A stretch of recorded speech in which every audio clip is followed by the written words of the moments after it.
So what happened here regarding the alleged corona pandemic?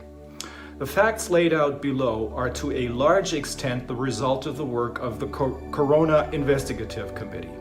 This committee was founded on July 10th by 4 lawyers in order to determine, through hearing expert testimony of international scientists and other experts, 1. How dangerous is the virus really?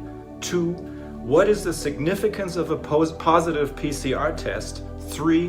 What collateral damage has been caused by the corona measures, both with respect to the world's population's health and with respect to the world's economy? They assumed, and still do assume, that there was no disease that went beyond the gravity of the seasonal flu, that the population had already acquired cross or T-cell immunity against this allegedly new virus, and that there was therefore no reason for any special measures, and certainly not for vaccinations.